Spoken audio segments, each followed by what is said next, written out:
Hello and welcome to the discussion on collabs that we'd like to see Sega do for PSO2. Now, right now I'm with Nyghtomen from DarkRidaz, and we're going to talk collabs that we'd like to see Sega do. So, which is the first one that you'd like to see done, Nyghtomen? Well, for starters, if you look in terms of recent animes here, you got Shield Hero. Then, of course, you got things like Scarlet Nexus. One of the reasons I think Shield Hero would be a decent one, because you got enough of the Beastmen, and then you got your fighters and your warriors and all that, and you got a fairly decent range of weapons you can use for camos out of there, too, so I think for starters, that'd be a fairly decent collaboration event. Yeah, I would agree. In fact, actually, with Shield Hero having Season 2 releasing out soon, yeah, that would actually be a good one. Now, for me, there's 3 Japanese properties I'd like to see come have a collaboration. The first one is Chrono Trigger. That old classic, Chrono Trigger. We could definitely get cast with Robo. We'd have cover time, because lo and behold, the base game had a time travel element. Chrono Trigger has a time travel element. Kind of a good fit there. Chrono Cross and Chrono Trigger are actually 2 separate timelines which intersect with each other. Yeah, Not many people are aware of that. Yeah, and it would be fun for some people. In fact, actually, with that wild dash and jump emote that we just got released, people could, if they got in a Yala outfit, they could be a Yala running around. That's true.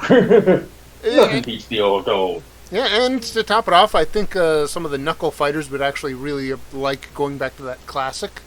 And with, I can't remember, Chrono's childhood friend, who's the genius with guns. Well, boom, we got, camo for guns. We got a whole ton of stuff just sitting right on the Chrono Trigger, Chrono Cross IP that could be harvested and used. And it could make a good story of mixing the two. Now, admittedly, my second one is a really big doozy, and it has multiple eras, and that is the Dot Hack franchise. Now, why did I pick the Dot Hack franchise? Well, one reason is that they do have similarities, in that in the base game we had anti-photons. Well, if you actually got through the terminal disc, you'd learn that Kubia is anti-existence. So that kind of jives and matches with PSO in a way, but also that virtual reality aspect of SAO. And I believe Dot Hack came first, mainly because of the authors and people who worked on the Dot Hack project, but again, not confirmed nor denied. But the fact is that I've looked at most of the weapons within, say, Dot Hack GU, which was the last official game licensed in North America. We didn't get Link, we didn't get Versus, and we didn't get any of the other things, which kind of sucks. But enough of the weapons in Dot Hack could actually be definitely weapon camos in NGS.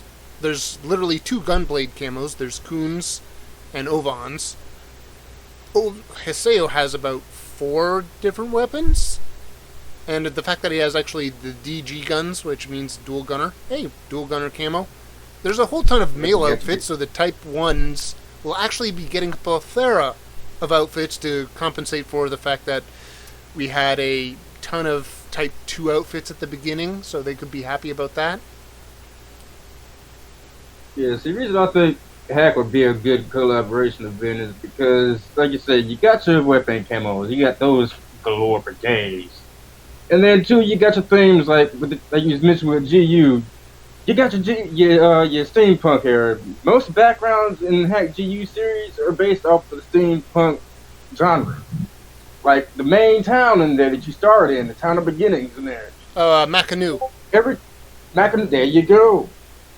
That whole thing is straight steampunk thing. From the buildings to the little steam bike you get. Yeah, in fact, actually, we could have mecha grunty outfits. There we go. We got a cast outfit or a robot outfit.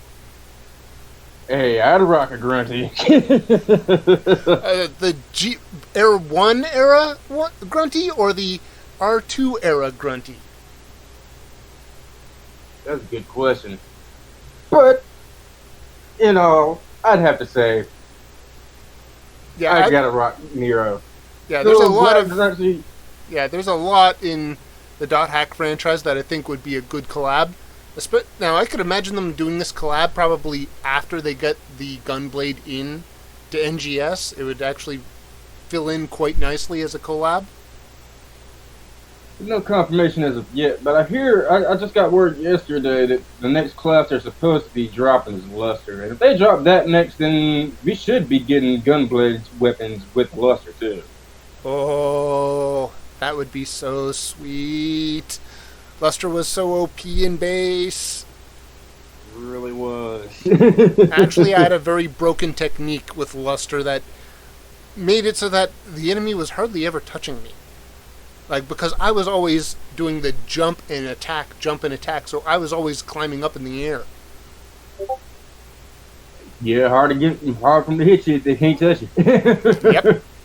Now, the third property I would like is Dragon's Crown. This one, there's only the one game in the series, but the artwork is so well done, the story is done. Mwah! Like, literally, it's a piece of art. And I would say this, they could definitely get some weapon camos, and they could definitely get some outfits. But I'm also not just talking regular outfits, I'm talking, you could have two suits that kind of act like the Rappy suit, or the AIS suit, and that it changes the whole body model effectively. And that would be for the dwarf and the sorceress. So effectively, you'd have an outfit with a built-in ballooned bosom. That's true. And I'm willing to bet that there would be some people who would really like to get some Dragon's Crown collaboration. It would be a little awkward, but it kind of fits with the fact that at the beginning of Dragon's Crown, you actually do teleport in around the area through gates. So there could be a malfunctioning gate and some Dragon's Crown characters pop in, and until they can get sent back home, they're around. So it could be a good temporary little mishmash. Hey, that's true. And speaking of that, stepping back for a minute on the hack, that's the same way they have hacks set up too. Every time you go into a new area or a new city, you teleport in. Oh yeah, the Chaos Gate. Yeah. And see, not only could you have the weapon camos and the outfits and the background themes, but another interesting aspect I'd like to see them throw in, it's like on base in PSO, you have your PvPs and your little battle areas up there where you have your battle runs. Oh yeah. Guess what? With Hack, they had an arena set up. Oh yes. Yep. They had an actual arena where you can go in and either face a computer or just run around, just basically go ahead and fight to your heart's content all day if you wanted to. Yep. And they could do a setup like that where they have it up on the screens, telecast around the arena, and then you have your PvP match. Yeah, well, unfortunately, I think Sega would need to fix the network code before they actually touch PvP, because even with it operating under PvE, it has its moments where it's bad. Yeah, that's very true. Although, oddly enough, that I do know a game company that had an excellent engine for running PvP, like I'm talking 100-man battles. They're looking for an investor. I'm quite sure Sega might want to pick up that code because they had a very large map, and it actually could handle about 100 players in one hex or territory. See, in order to get that to work, I think Sega would have to collab with who is it that took him over? I think it wasn't Keiko that took over Black Desert. I don't. Black Desert has it to where you can have hundreds of folks on the map at the same time, and as long as you got a fairly decent system, you wouldn't have to worry about lag, disconnections, or anything like that. Yeah, well, the problem is actually when you take code from one area to another, you have to do proper translation, and even then it takes time to make sure that all the connections are connected right. Yeah, that's true. Because it ain't one of those things you can just copy and paste because things are going to mess with each other and everything else. Nope. I'll put it this way. When I was in game development classes and we went from OpenGL to DirectX, our teacher told us, okay, you're going to take this OpenGL project, convert it over to DirectX. It was hell. And it was just a damn simple little project. And it was hell. Now, mind you, if I'm ever a developer or a manager for a game company and they're trying to build an engine from scratch, I'll tell them to drop DirectX and consider it a piece of crap because it's a bloated soy dev software that's full of bugs, it's slow, it's inefficient. I'd say I'd be recommending Vulkan right out the door. Yeah, all in all, I was about to say, as far as DirectX goes, I've heard so many bad things about that. Like you say, it's slow, and for the most, speaking in general, it's just outdated. Yeah, well, there's also a lot of tricks you can do when you're to the metal than you can with a very high-end language. That's what I do know from doing a little bit of assembly programming. There's certain tricks you can do that'll get you a real speed up. But going back to collabs, now for my Western one, I was going to be saying build engine collaboration. Work with 3D Realms. Unfortunately, I believe they got bought up by Interceptor Entertainment. And see if you can get their hands on licensing out or borrowing their build engine IPs. So this would be Shadow Warrior, and I think they have some access rights to Ion Maiden. I know that they have Rise of the Triad, although that one's actually a Wolfenstein 3D engine. And unfortunately they don't have Duke anymore, since they sold it out to Randy Pitchford at Gearbox, which sucks. But I want them to do a build engine one, because lo and behold, when Doom came out, it was good. And Doom was made by John Carmack, who was considered a genius. Kevin Silverman came on the scene with the build engine and completely decimated it with not only a high level of interactivity, but it was also the first one with a semi-3D camera. So it was the creme de la creme of game engines, and it spawned a whole ton of games, which ended up, and because of the progress, it inspired John Carmack to actually make the Quake engine. So he did good. It was good competition there. But the build engine also had something else that I don't think most game engines have nowadays, and that is one-liners. Like, come on, if you wanted to have a one-liner for, like, doing attacks in PSO2, getting inspiration from the build engines would probably be a good one. And it would probably not... And I could actually imagine that there'd be some voice tickets, weapon camos, and probably a few outfits. And it wouldn't be half bad. Oh yeah, you can go back to and the list of old school games you can go to for references for one-liners is just ridiculous. I mean, you got, like you said, you got your Quake, you got your Nyghtomen, you got your Doom, all that. Yeah, well, only the build engine titles had that one-liner system. In 1998, I think Unreal Tournament was the next engine to adopt a one-liner system, and that was it. No other game engines actually ever touched a one-liner system. And it would be really nice to have the ability of actually having one-liners as we, go attacking, just to be an absolute cheeser of a character in the party. Yeah, and the thing that would also make that so great is the fact that it would help you realize just who you real true old school gamers and veterans are, because not too many people get able to go back that far and be like, oh hey, I recognize that. But those that are from back then there, they know it when they hear it. Yeah, well, I already know some lines that I could imagine that, like, if they had access to Ion Fury, I could imagine one of the one-liners being, boom! The quarterback is toast, in Shelley Harrison's voice.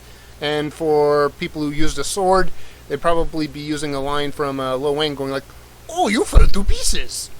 And it would be, everyone would be getting a laugh at, the corny cheesiness of some of the voice lines that are coming out for these attacks or finishers with the photon blasts. And I could definitely imagine that some of those voice line tickets would be very popular. Now, I did kind of mention this in the chat a little bit earlier, but one that I think everyone could really enjoy, and I know people would probably clamor for is a Team 4-star voice ticket series. That one would probably sell like crazy as an AC scratch, because then this way they could have the voice lines of some of their favorite abridged series characters. Yep, I was just about to say, off the top, if they did that, they'd have to throw in both SAO and Hellsing Abridged from Team 4-star. Oh, yeah. Those are givens. Everybody loves those two. Yeah. Literally, if you have the abridged series, where I know Team 4-star does have a lawyer and they do act as a voice acting company, and in order for them to get away from IP issues, they could take their characters as they are in the voice sequence, but they have to remove references to the IP. So when Alucard in Hellsing Abridged says, "Anderson, it's been ages," he'd have to say, "Hey, you, it's been ages." You have to wipe out the name reference, unfortunately, just to make sure it's clean. And this way it's, straight character reference that they made and built. Nothing. It has no relation to the original Foundation at all. Always gotta change up the minor details, which always are more so not major details, like say such character names and whatnot, because lawyers and all that. Those are a thing. Yeah, and they seem to frown upon copyright infringement. Yeah, well, that's why if we remove references to the names, it's like going like, okay, you've removed enough of a reference to what the IP is that there should be no issue. It's very generic. It can just go easy. Now, I can imagine that if Team 4-star did it and they had tickets for, say, Hellsing, there's going to be a lot of male voice tickets. We got Alucard, Walter, the Major, Anderson, who else? Oh yeah, Pensworth. I'm trying to remember. I know that there's at least a few other male. Oh yeah, Pip. Pip, Alhambra. Yeah. You got a whole ton of male characters right there. Was it the Valentine brothers? Oh yeah. Although I think one of the Valentine brothers would probably be heavily censored. Just a bit. But for the female characters of Hellsing, we'd get, let's see, Ceres, Integra, Zornblitz. Oh yeah, and Hinkle. Because Hinkle's the only other one that actually has an amount of dialogue, because Azumi didn't really have much dialogue. She just said, "Aye," and that was it. So, yeah. I can't really recall too much of them, but I think Schrödinger might have had a fair amount of dialogue in there. At least in the episodes he was in. But, yeah, then we get to Dragon Ball, and, oh man, there's going to be nothing but a lot of Type 1 voices. Let's see. Let's see. Out of the female voices, we only got pretty much Bulma, Chi-Chi, and Android 18. That's it.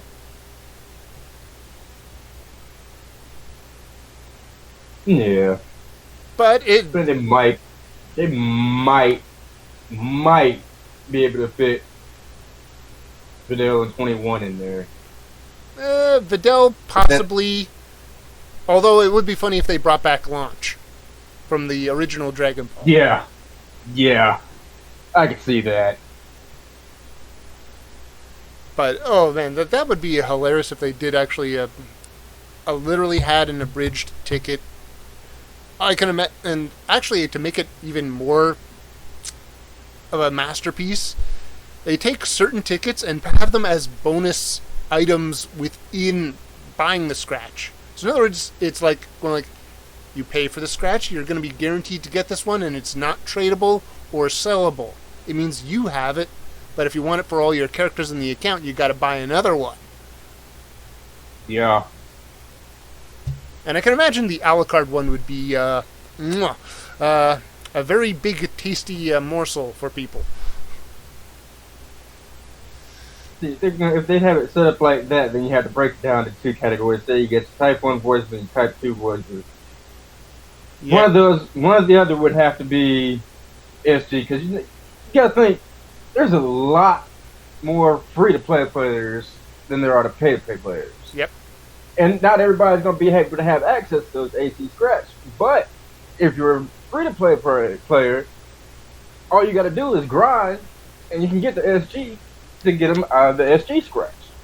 Yeah, but I would be always doing it because because you need to pay money for the servers, and they could use the funding to actually, get other things out the door. That's why I put it as an AC scratch. So this way it's like, okay, yeah, the free ones that you get for, buying into the scratch, those you get to keep.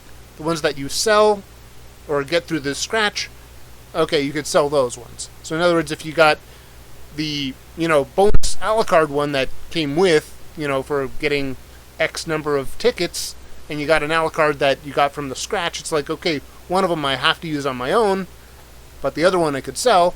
But you'd be going like, do I want to sell this a la carte one? Thus it drives up the market price. So in other words, the a la carte one then becomes much more valuable because someone who actually got into the scratch just to have a la carte on all his characters means he's already gotten one for free, and he can get another one, and then he can go like, I can now make money if I got a second one from the scratch, because it's going to be even rarer, technically, because the person who used it already had one, and it goes like, I want it for all my characters. Yeah, that's true. So would it technically do a form of artificial inflation or supply and demand hollering on certain voices, but it would be, I think people would definitely be clamoring over it, especially the anyone who's using a Type 1 character, because there's going to be a lot of Type 1 voices. I think as far as the ones you sell, they'd have to put a price cap on it. Because if you don't, like you say, inflation on the market is just going to be beast mode with it. People are going to get super ridiculous, and then ain't nobody going to be able to get nothing, and everybody's going to be complaining, and then next thing you know, you're going to have everybody sitting there complaining to Sega or whatnot. Well, we need more to do this, or we need more to be able to get more money for this, and it's just going to be more of an overburdensome effect. Yeah, well, I actually have a video on how Sega could deal with the inflation by using a dynamic tax system. And I'll put it this way, it'll stop people from being too damn greedy. Because I'll put it this way, they get greedy and someone does buy it, they don't get as much profit as they think they get. That's what the design is.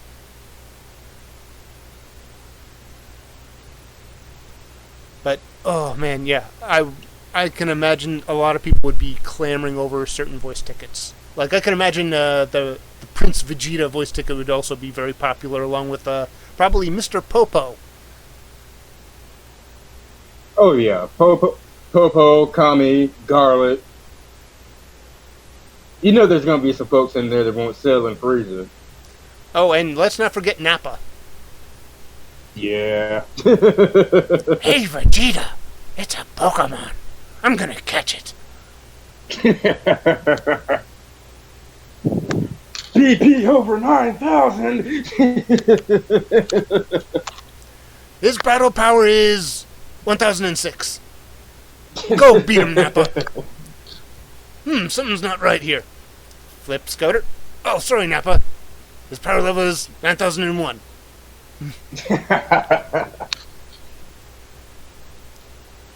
That would definitely be one of those gag one-liners that they could have as, one-liners in, because I know most voice tickets have slots 1 through 12 already pre-assigned for certain functions, and then 13 to 22 is extra. So they could definitely toss one-liners into that 13 to 22 slot that people would probably be just cheesing it up with. For whether it's Team 4-Star, Build Engine games. Heck, they could probably... No, they can't do Chrono Trigger because Chrono Trigger wasn't voiced. That sucks. But, yeah, the one they could pull off, they could, like I was mentioning to voice back in game, Valkyrie, the old school Valkyrie profile on PlayStation. Ooh, yeah. They got plenty of one-liners, if not for anything more than just the attack names in there. And then on top of that, you got your outfits you can have collaborations with, because they have characters from all classes. I mean, you had your warriors, your archers, all of that. So that covers your gunners, your hunters, your bravers, even some of the forms of Valkyrie. They use lances. Guess what? Hunters use lances. There's a character in there that used double sabers. There goes a fighter right there. Yep. Oh, Roms. Oh, let's not Use forget. Vampire. Oh, He used his hands. There goes your fighter. You got your fist, your knuckles. Yeah. Good old Alucard and Helsing organization. Yeah, there'd actually be a good couple of. There'd be a good couple of weapon camos in there, like Ceres's cannon for a grenade launcher. Yep. Oh yeah, one I of was your. actually thinking about that. When you look at it in terms of Ceres, you know, you can have decent rifle and launcher camos for Ceres and stuff. Oh yeah. In fact, actually, it would be great if they also did have a Ceres voice ticket, and it did include the one-liner going where, what was it? Luke Valentine was going like, "Hey Alfred, you can't kill my guys unless you got this." Oh damn! Yeah. Just love cannons. Yeah, that would be awesome. Now, one of your members didn't have the opportunity to join us in voice chat, but did leave a list of their picks. Let's see. Trail of Cold Steel from Falcom and Transformers, and Xenoblade and Xenosaga as his picks. So let's see. Cold Steel outfit can be character from the series. Based on Divine Knight, weapon camo. Flab, Divine Knight's weapon. Oh, Transformers, just simple costumes and weapon camos. Like Optimus' axe for sword and rod for Megatron cannon launcher. Xenoblade. Oh, costume, hair, layering, wear, cast parts. Yeah, I was gonna say, as far as the Xenoblade and all that, that would actually be pretty good as far as cast. Xenogear, Xenoblade, Xenosaga, Transformers, those will be more so geared towards your cast outfit, the cast camos. Yeah. Because I know when I recommended Chrono Trigger, we only had Robo. Which was kind of like, eh. Well, Robo actually still is popular. Yeah, he's more so along the lines of what I was mentioning earlier about. He's more so known to the older generations. Not too many of these newer generation cats really know about. Yeah. But yeah, I would actually like to see more collaborations, like with Log Horizon, Demon Slayer. I know Kiro was going like, we need a Demon Slayer collaboration. We need a Demon. That was Kiro, because lo and behold, he has a Braver, then he wants some camos from Demon Slayer. Yeah, Demon Slayer collaboration would definitely be ideal for Bravers. If nothing else, like you say, they got the katanas in there. Yeah, there's a whole ton of anime series that I've read through. Some of them are old, but they're still well done. Like, I would definitely love to see a little bit of a tribute to Kentaro Miura, the author of Berserk, with a little bit of a Berserk collaboration, but with it being an AC scratch, but it goes to a charity of Kentaro's studio's choice, just as a bit of a tribute to the late Kentaro Miura. Yeah. Now, admittedly, I would be going like, look, as much as we want the Berserker armor to stay Type 1, there would be a lot of people who would probably be clamoring, going like, we want a Type 2 version as well. I would at least kind of respect it, but at the exact same time, I'd be on the fence about going like, yay or nay on that one. Yeah, as far as that goes, I think they probably lean more so towards the Type 2, though, because, like I said, they've already done the Berserk collaboration with base PSO. So, I didn't if you were there run into that event, one, though. Yeah, it was towards the end of it, like, right there, like, during the week that he passed. They had it for going on for like a week, maybe a week and a half. And all they really had was Guts' armor and sword. That's all they really had from it. They didn't have any of Griffith's armor. They didn't have any voice lines or anything. They just had that one little set of Guts stuff, and that was it. they can expand that by so much. Oh, yes. And it would be nice to get some of that stuff. I would really like to see a collaboration where... Now, admittedly, this is the biggest collaboration I want to see Sega do. I want them to collaborate with Valve and get this game on the Steam Deck. That's my biggest collaboration I want to see, is them getting this, getting PSO2 NGS on the Steam Deck with Proton support enabled and running on the Steam Deck. That's my biggest collaboration wish. Yeah, because I'm running it off of Steam myself right now, and right now the way they got the lighting and protons and everything set up on there, it's not. Yeah, and I literally too laggy. There's too many disconnections. Everybody just drops randomly, you know? Yeah, in fact, I have 2 videos up detailing, going like, look, I've tested out NGS, the character creator, running on Linux. It runs fine. Not as good as the Windows version, but that's probably because of certain other little things. But it still ran reasonably fine. And then, lo and behold, I end up finding out, hey, GameGuard is Proton, maybe, according to one email, it is Proton compatible. They just have to flip a switch. It's like going like, yeah, really? Sega, I've been kind of asking this question and you have not bothered answering it.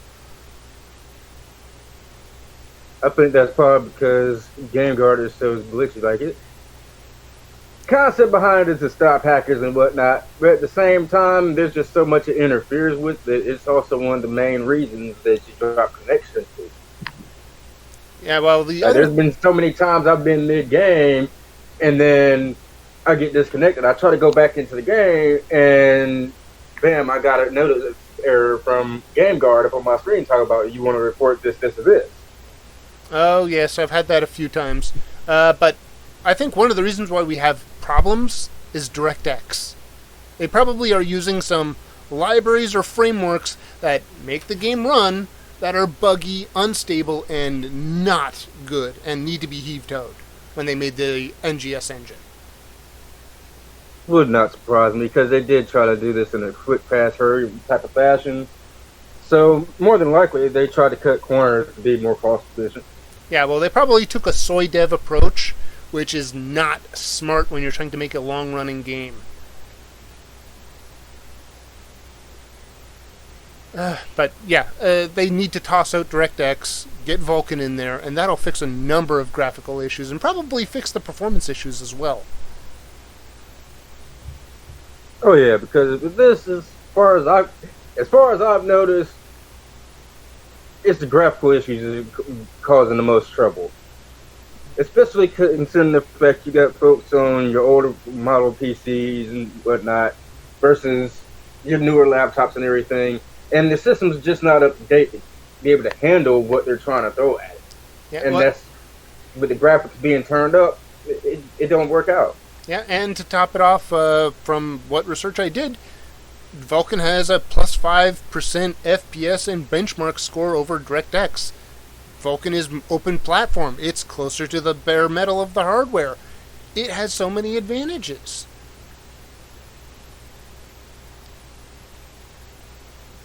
Like, literally, I'm going like, why did Sega decide to keep with DirectX? Well, I could understand why. They had DirectX for the original engine. They thought it was a good idea, and it was one of the corners that they cut with instead of actually taking the time to fix a major problem that could be coming down their way. Yeah, I think when they did that, they were looking at it trying to make it backwards compatible with base PSO. Well, no, the thing is, the rendering API has no impact on anything else. All it does is draw. If they did their design right, the rendering part has no need to know what's going on into the other parts of the engine. It just needs to know, where's the model, where do I render, and that's it. Yeah, nothing else. Sure. So the fact that they took a shortcut with DirectX, well, that's on them. And now they gotta probably take more time. In fact, this is probably one of the things that they really need to work on. Get DirectX out of there, put in Vulkan, it'll run a lot better.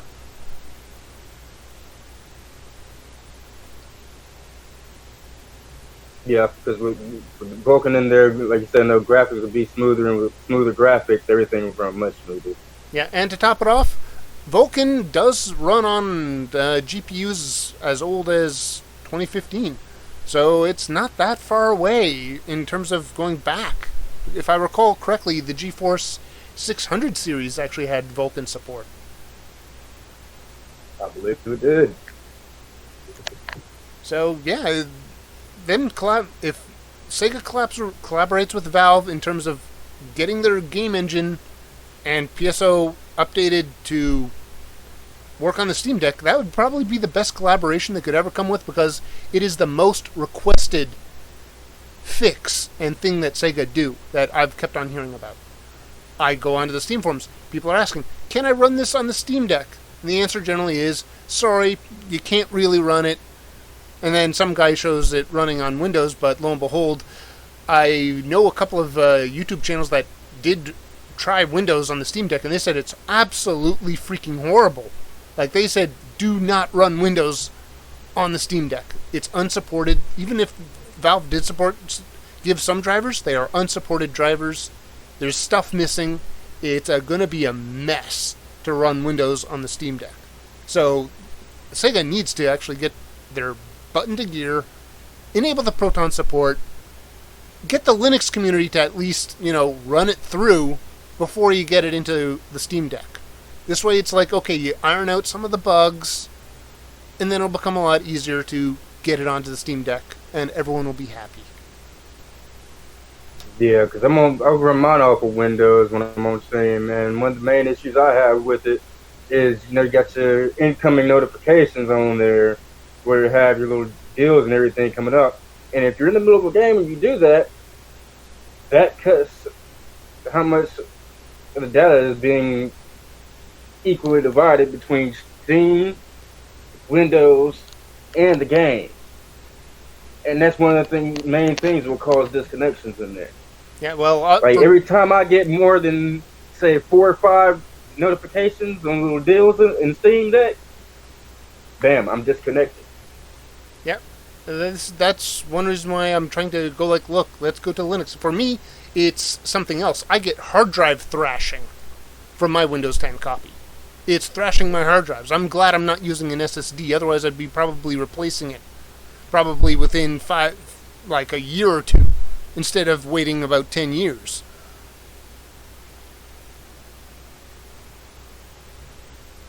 So yeah, Windows 10 and Windows 11 are garbage. Microsoft is done in the gaming business in the next decade. They are done. They're going to be relegated to Office space. Yeah, more or less.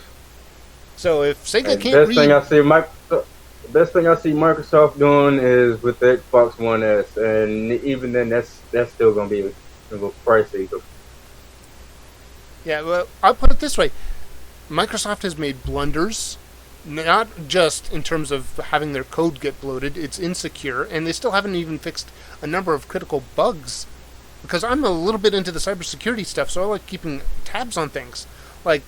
Did you know that the Print Nightmare is still active, and it's probably one of the scariest exploits that's still active that exists? And what it does is it's a bug or a flaw within the print spooler service of the operating system itself. It affects every single version of the operating system. And essentially what this exploit does is it means if someone with the right skill and tool, they use the print service to take over your computer. So, and the only way to stop that is to turn off the print spooler. But if you turn off your print spooler, you can no longer print or use a printer. Yeah, that's a no-go. Yeah, so you can imagine, it's that's a major bug, and they can't fix it. In fact, for my knowledge of history of Microsoft bugs, they actually had a bad bug, a very bad one, from Windows 95 all the way up to... they ended up actually patching it in 2015. They were just hoping no one ever found the bug. That won't happen nowadays with all the reverse engineering compilers that exist. Yeah. And not to mention their Windows 11. Their sneak preview, they touted it super secure. No one can breach its security. Within 3 days of the preview, all the security was undermined. All of it. Yeah, Windows 11 was a nightmare waiting to happen. Oh, it's more than that. They still haven't fixed the AMD Ryzen bug. Oh god. Yeah, that bug, they have a Band-Aid patch for it, but if you ever change your CPU, you have to reapply that patch, if you remember to do so. Yep, otherwise you're going to be going back and looking at the same issue all over again on a whole new system. Yeah, well, actually, no, it's that your operation with your level 2 or level 3 cache will be 6 times slower than it should be. Yeah, in fact, actually, if I recall this, they made a patch for the Ryzen chip, but it actually made it 2 times worse, and then they made a second patch that actually somewhat fixed it. But still, that's just somewhat, so you're still looking at a hell of overload there. Yeah, well, I also know that Microsoft has more... In fact, have you actually looked at the security of... this is definitely going off topic, but did you actually look at the record of Microsoft security using the CVE details? No, I haven't seen any details on that yet. Yeah, well, I'll put it this way. Microsoft Office, and I actually looked it up, and I'm remembering the number from March of 2020. March of 2020, Microsoft Office had 540 CVEs on account. A good majority of them remote execution, which means they could do a remote takeover. Yeah. The open source equivalents, OpenOffice and LibreOffice, had 40 and 39 CVEs respectively. That's less than 10% of the CVE count for the same product, doing almost the exact same stuff with the same compatibility.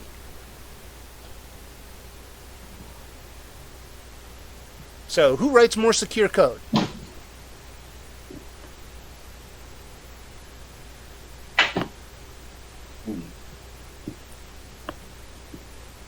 So yeah, you can definitely see why I'm going like I rag on Microsoft for their security. They can't program with security. In fact, I still remember Internet Explorer. The amount of remote code execution bugs that were found in it. It was a nightmare. Internet Explorer, almost every other time you pulled it up, there was an issue with that. Yeah, well, I'll put it this way: there's a lot.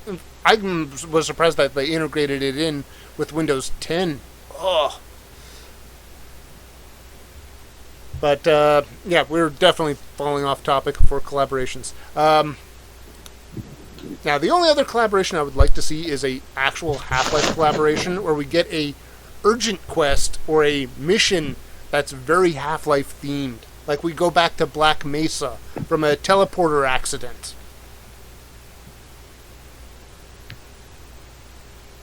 Now that one would actually be rather interesting. It's going like, hey, where are we? We're in another dimension or parallel world. Yeah, a little teleport malfunction throws you back over to a whole other dimension.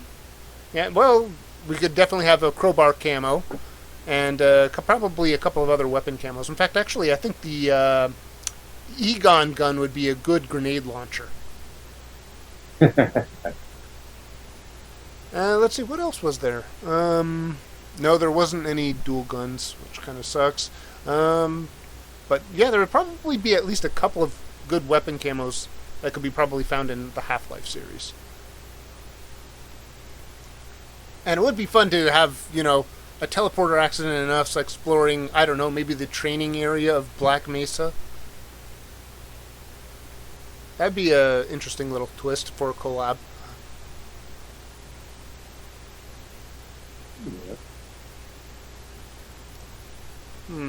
But yeah. The other one with my team would be Legend of Dragoon, more so for the outfits. Oh. That, and one of the things about Dragoon is, at the end of the day, the main thing that was your enemy was darkness and evil itself. Ooh. Well, what is false? Oh yeah, that's darkness good. And evil. Oh, yeah. You can have something set up to where, say, Darkness and Dragoon is where Falls originated, or vice versa. Yep. Yeah, actually, that could work. Yeah. And then you got your dragons for days in there, so that's plenty of different outfits as far as armors and stuff go. Yeah. In fact, actually, yeah, mentioning... Yeah, it would be nice to... In fact, actually, with the next Alio, we could actually do a Dragon's Crown urgent quest. Because the Dragon's Crown is about killing the dragon and getting the Dragon's Crown. So, literally, we could have an urgent quest for a Dragon's Crown collaboration. Because we do already have a dragon. Facts. So, yeah. If you really look at it, not only that, but that could even carry over into base, because, in base PSO, they got tons of dragons up there. Oh, yes, they got dragons for days in base PSO. But, I mean, you even got the little mini Chibi-Rayla dragon mag you get. Oh, yes. But, yeah, in fact, actually, the Vol Dragon would probably be a good dragon to fight in NGS. All what they got to do is update it. And that would be... Oh, yeah. Oh, that would be a real treat to have as a collab. Because I can imagine a lot of people would be going like, all right, boys, we got some big game hunting here. We're hunting dragon. So Alio was something. Nah, there's this thing called a ball dragon over here in these mountains. Yeah. Oh, as a matter of fact, they could throw that in when they bring in the volcano region. Oh, yes. Because he was inside the volcano. Yeah, actually, that would work quite well. That would actually be a very good point to do the collaboration for Dragon's Crown. Now, I did think about another collaboration that they could do since the Rytem region is out. What if they had a Tremors collaboration? That ye old campy classic movie of Tremors. With Kevin Bacon and Fred Ward and, darn it, I can't remember who played Bert. But that would be The question is how they've set that up, though, because, I mean, aside from changing Renus to a Tremor... Well, yeah, they could literally base the Tremor off of Renus Rytem. They could literally almost do that. They just got to change the AI on how it attacks and operates a bit. And it could actually be more of a surprise type. Instead of it always, being above the surface, it's always doing ambush attacks from below, and you got to get your timing right. So in other words, it's now not the same type of tactics you'd use on Renus Rytem. It's now a different set of tactics that you'd need to fight this thing. Yeah, I'm not even gonna front. That's one of the things that's always thrown me off about Renus. Like, this is a giant sandworm, and y'all got this thing with a set algorithm where 80% of the time it's above the sand. That's not how a sandworm would operate. Yeah, well, mind you, that sand... He makes more so off of vibrations of where his prey is, so you'd have to be more careful of... Yeah, so you'd have to be more careful of where you're walking, how you're walking, like if you're running, if you're walking, or if you're jumping or gliding and then landing over here. You'd have to keep those things in mind. Yeah, well, the thing is that you also have to remember that Renus Rytem had a lot of armaments. A Graboid doesn't have that. Sure. Although, actually, if you took the entire series, and this would be actually really hilarious, you gotta hunt down the Graboids within a time frame. If you miss the time frame, then you have to deal with Shriekers. And the Shriekers will eat the Tame's wildlife like crazy. So you either kill the Tames, or you kill them, and if too much time passes, then you gotta deal with the Butt Blasters. Yeah. And the Butt Blasters are a real problem. And that would be a real challenge. It's like going like, okay, yeah, you got a challenge of beating the Graboids before they evolve up. And if you actually manage to beat that, you get like a super good reward for it. Going like, okay, if you can complete it before the next stage hits, you get a little bit extra of a reward. Yeah, and that could serve as incentive for Sega to go ahead and do something as far as changing up the rare drop ratings too, because the drop rate system is just complete RGN based at this point, and that RNG is just Yeah, like you can run 30 runs back to back and still not get a single rare drop, and that's just ridiculous. Yeah, I have to agree. They probably need to tweak the system a little, but The thing is, because I have no idea how the system's completely rigged up in its formula, or how the tables look, I can't make a proper judge call on what tweaking I would probably want to see done. Yeah. As stands in that regard, they probably have to do something more so along the lines of time restraints. Yeah. They say no, be within a certain amount of time, you get this. Be this amount of time, you get that. Yeah. Well, it definitely would be a very interesting urgent quest. And I could imagine that some people would probably want the Val and Earl outfit. Although, let's see, were there any female ground? No, there wouldn't be much. Although they could probably get some voice tickets made. Not very many, but easily. no, yeah, there wouldn't be. There'd be a lot of Type 1 voice tickets, not a lot of Type 2 voice tickets. But yeah, it would be an interesting challenge for people to deal with Renus Retem with a whole operating under a completely different mindset of how it operates and attacks. It'd be a nice, subtle, new, urgent quest or collaboration.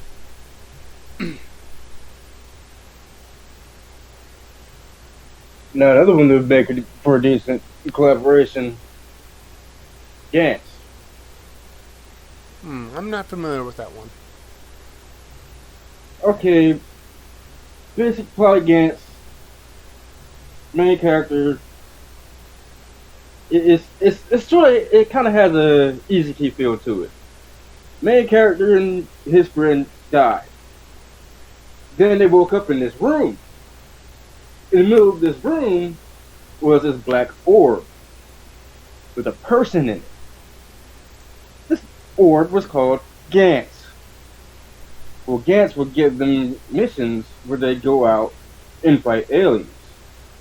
Now I got a rough idea of the plot now. Yeah, so later on down the line, you actually find out, like, who's really the bad guy here? The aliens who are here on Earth, or Gantz, who's sending these people to go kill the aliens for apparently no reason. Yeah. Oh, that would work out twist. great as far as PSO goes, because you're in space as it is 90% of the time if you're on base. Yeah. Well, and if you're in NGS, then you're still fighting on ground level where you got to go hunt things down. Yeah. Well, the thing is that, and this was kind of brought up with my theory crafting video that I kind of worked with Shin and Spook, is that there should technically be some factions within arcs. There's no way that it's all completely unified. So there could be, a faction that, is backstabbing and trying to hold everything back, or trying to progress things in its own way that is not exactly top of the line or moral. Yeah, that's like in base days, a younger version of Crawford. He was always plotting something behind the scenes.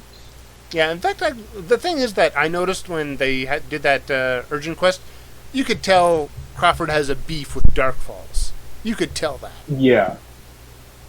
We don't know the history, but you can tell he has a beef.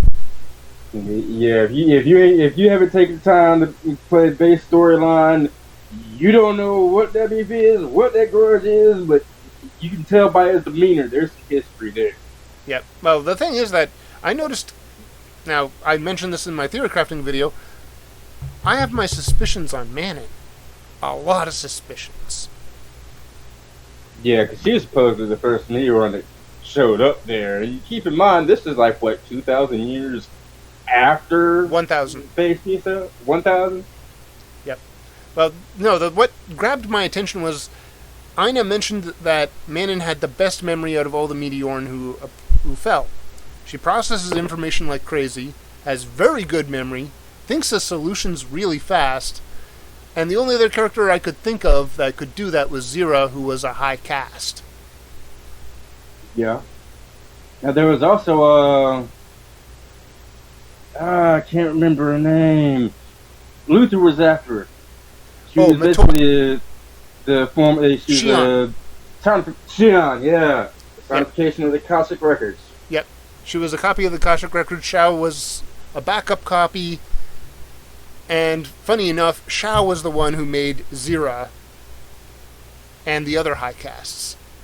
So I'm already going like, okay, and the thing is that again, this is going back to the theory crafting video, I noted that the way that she held herself was hinting that she kind of knew way more than what she was letting on. Like, she knew why there was something going on Halpha. But she was never saying it. It was like a secret. From jump, as soon as you first started up and got into the city before it became ruins, when Paul attacked you could tell, man, knew something that you wouldn't let on to. Yeah, well, the thing is, I looked at Retem City as soon as I saw it and went like, this kind of looks like one of the engines on one of the Ark ships.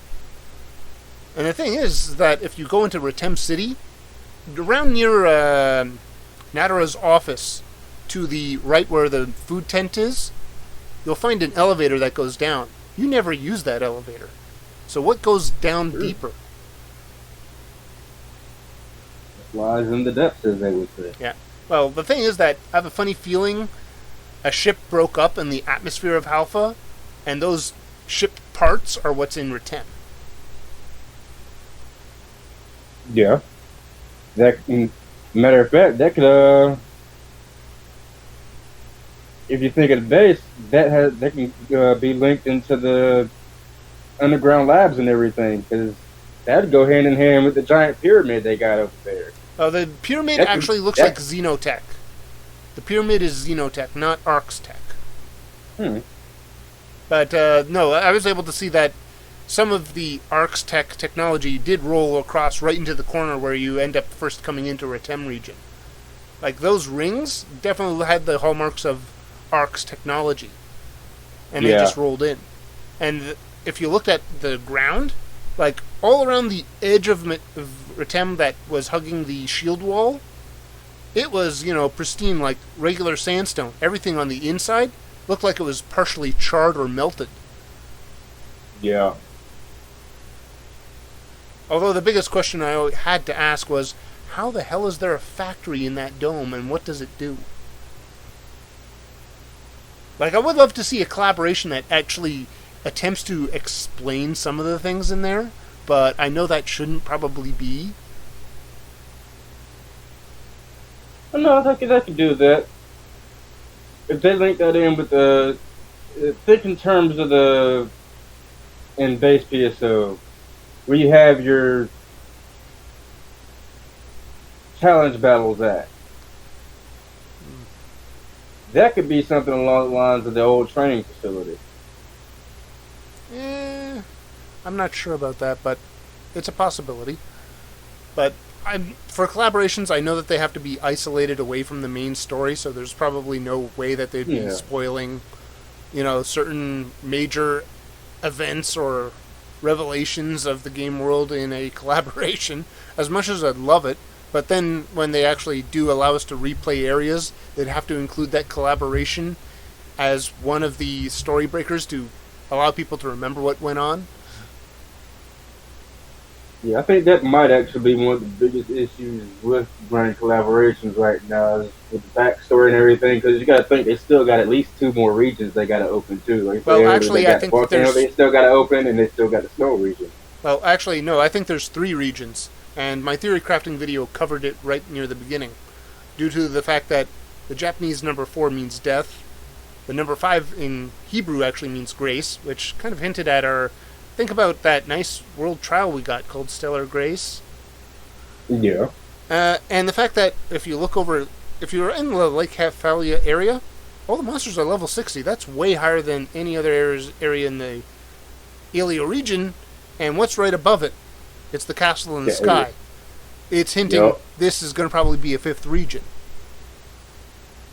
I was about to say, that's one of the things me and some DarkRidaz and theorize about too, is like, that's gotta be, like, it ain't gotta be, but it's almost a given. That's like end game material right there. Well, actually, someone put up a video showing that, I can't remember who it was, but they actually managed to highlight that we got about 3 systems that we're going to be probably going through.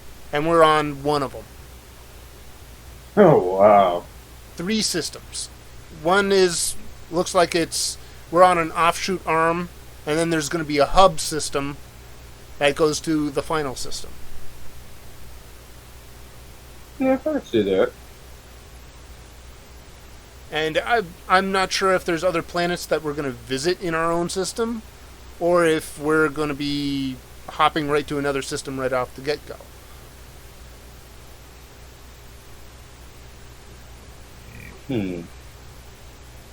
But, yeah, in fact, actually someone has posted up footage of the tundra region. Not a complete view of it, but enough of it that you get a grasp of its terrain and layout. And one of the watchtowers is in the middle of it.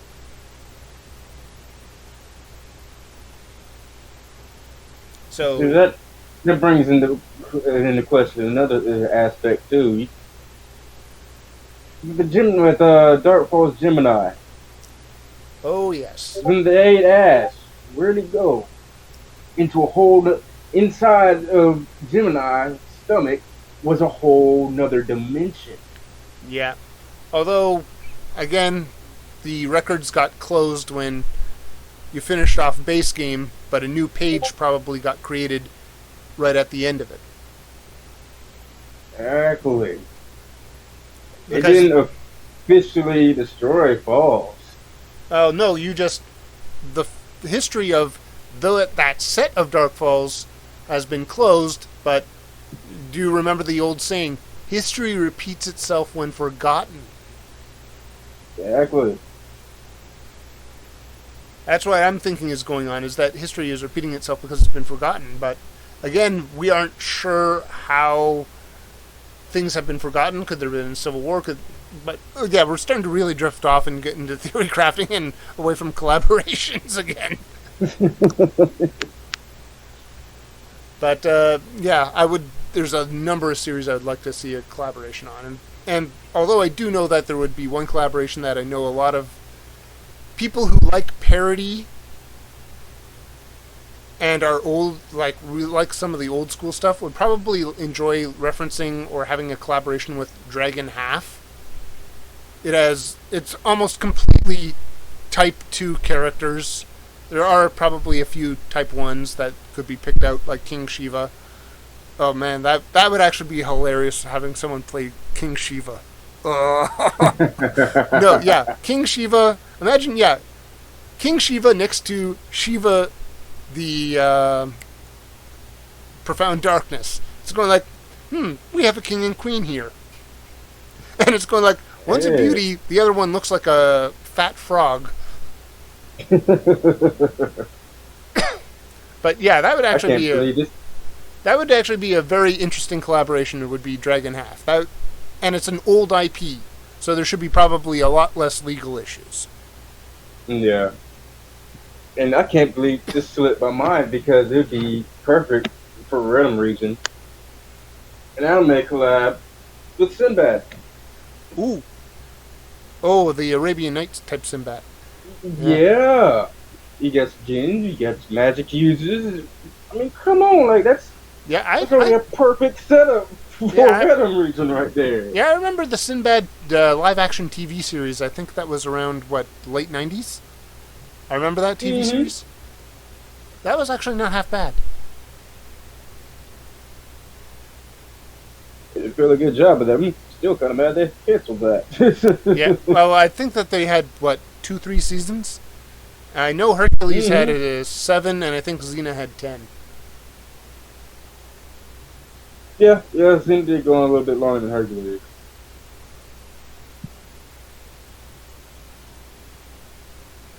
But yeah, I would definitely love to see some new... I would love to see some collaborations. I want to see something new and refreshing, even if it's momentary for PSO to NGS. Or, if they can, sign it in such that, okay, once every 4 years we get to, put it back into the cycle for those that missed it. Yeah. Because I know that there's a lot of people that, missed some of the collaborations that did happen, and they're going like, that really sucked. Like, they wanted those outfits and they can't get them anymore. Yeah, I was about to say that is Berserk with the guts outfits and everything. That's a prime example and everything. They'd have to be able to have stuff like that where it's recyclable every couple of years at least. Well, like you say, no, there's a lot of people that wanted that. That came on right after that. It was like, oh, that was a thing. That sucks. I can't go back and get it, and it's not sellable in the shop. That I can't even get it. Yep, it's like I missed the Berserk thing. I didn't even know that it was happening. Yeah.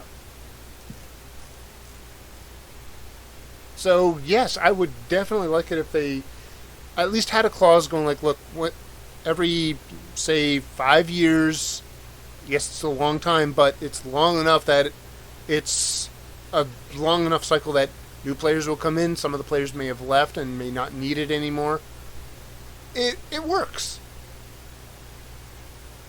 So it might be really nice to go ahead, pull it out, just allow some of these collaborations to come back once every blue moon.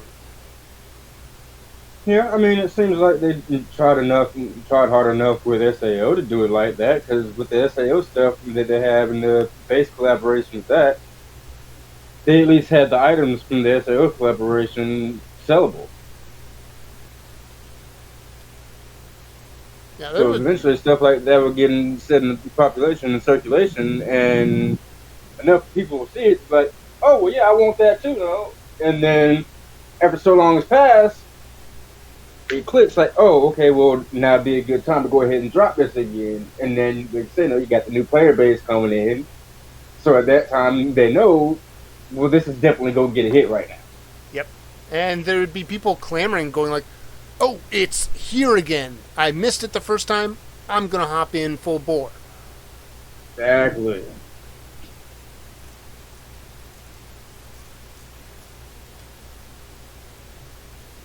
Yeah, I'm really hoping to see some. I really want to see some new collaborations, because that would definitely probably add a spice. If they can have a collaboration, say, once, twice every year, that would be a big booster and driver of people to actually hop in. Oh yeah, as a matter of fact, if you look at it like that, they already got the seasonal events, so we could actually have 4 different collaboration events per year, 1 per season. Well, no, the thing is that I know that with the lawyers, they probably have to go through a lot of work, so they could probably only do 1 collaboration or get one out probably once, maybe twice per year. They can't make one every single time that there's a new mission pass. So yeah, you mentioned that. I thought about that. 2 does seem like it'd be a more so fair number. Yeah, it would be really nice to just have those collaborations pop in and pop out, just long enough that people can enjoy them, get their screenshots if necessary, or if they really want it, and then move on to the next.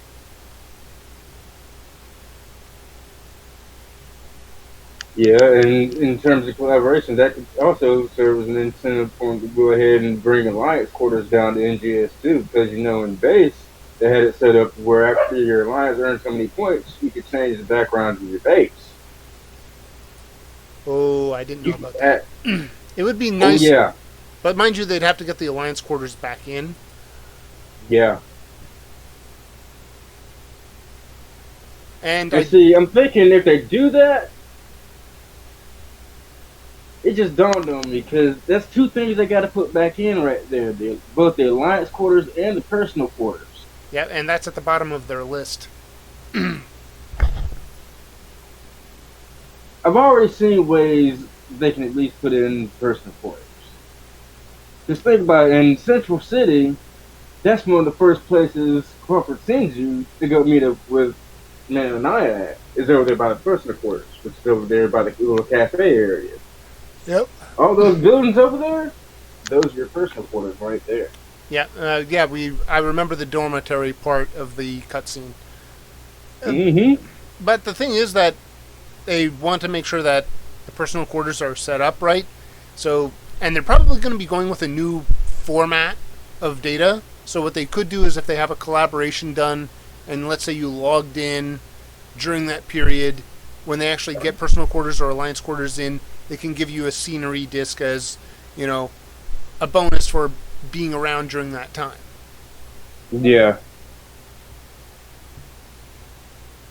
I see something else that dawned on me as far as alliance quarters goes. That goes back to what you mentioned earlier about the area in Redham where you got the underground elevator at. That could actually go down into the alliance quarters area. It could be, or it could not be. We don't know where the quarters actually is in Rotem. We don't know if it's under the sands or, they forgot to put it in. Because I'm quite sure the developers because I've wandered the entire map, the developers paid attention to detail to so much, and I'm going like, the only thing that doesn't seem right is the fact that there's no tides. Yeah. It seems like a detail that they wouldn't miss.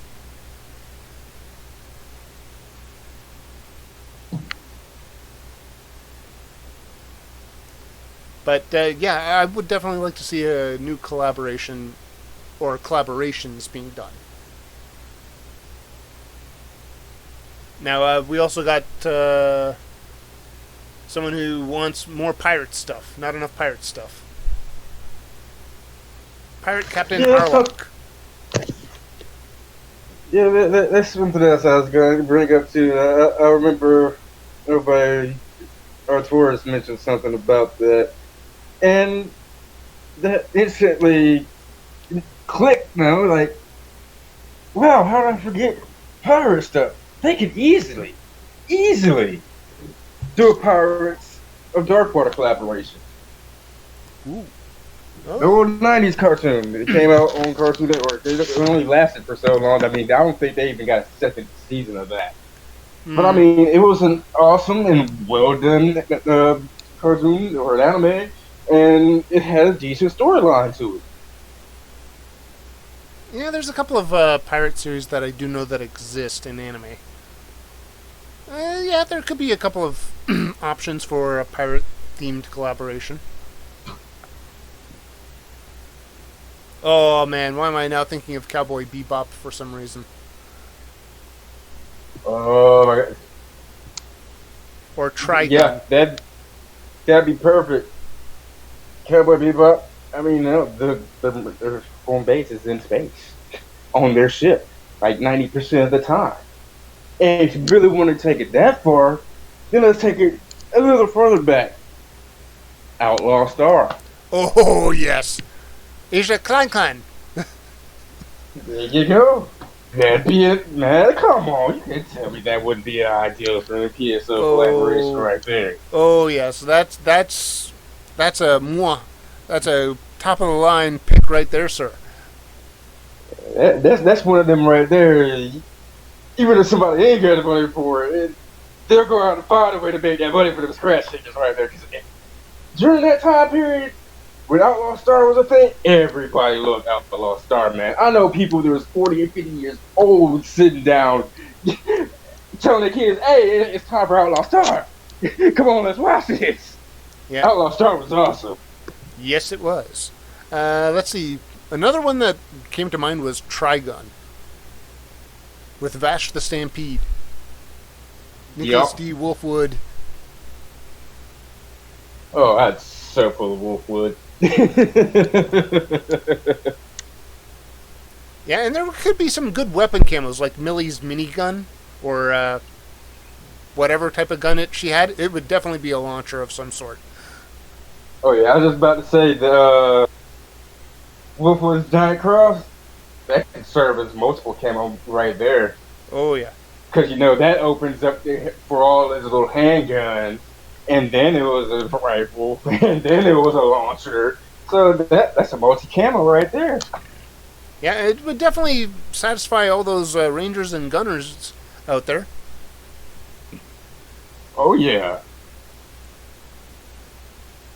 Oh man. And then Vash and Knives, they got their arms when they transform. Oh yeah, and I can imagine someone having, as a dual gunner, having both of them. Mm-hmm.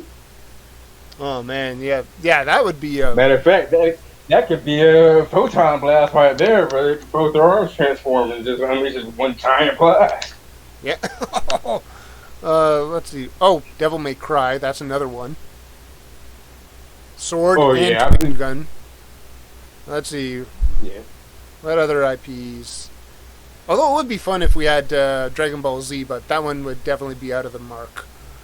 Because think about it, you could have the fighters with their knuckles having actually the gi, and having the photon blast be like the Kamehameha. Yeah, I mean they've already done the whole aura accessory thing, and then on top of that, I think it was actually this past revival scratch where they brought back the flaming and plasma hands. Hmm. Let's see. What other good ones would there be? Yeah, there's a couple of old ones. Oh, Record of Lodoss War. That's another iconic one. Oh yeah.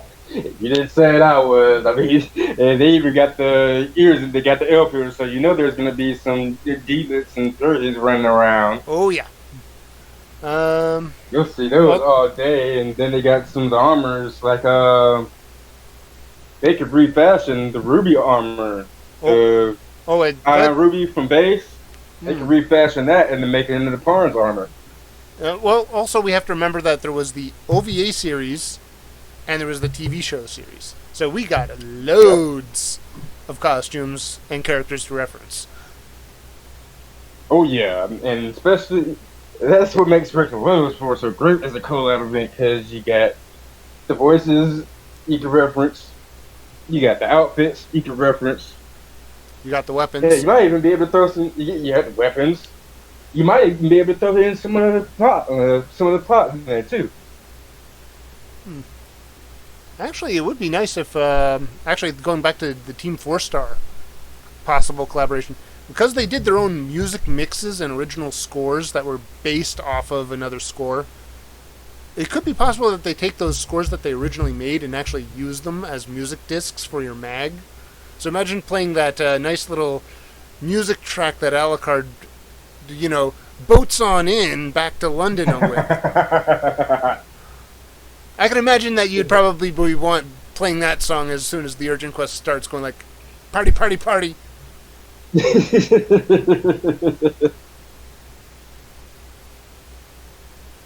But yeah, that would actually be a good collab. Is if they definitely did a Team 4-Star voice ticket and music disc ticket scratch. I think that would be a moneymaker. Oh yeah, especially if they set up a system where characters can run through and have their music playing on the mags, but in a way where those around them can actually hear what they're playing on their mag too. So folks aren't just restricted to just what they have on their stuff, but you could actually hear what, say, one of your party members is playing. I think that would have to be more like a party setting thing that they'd have to make later.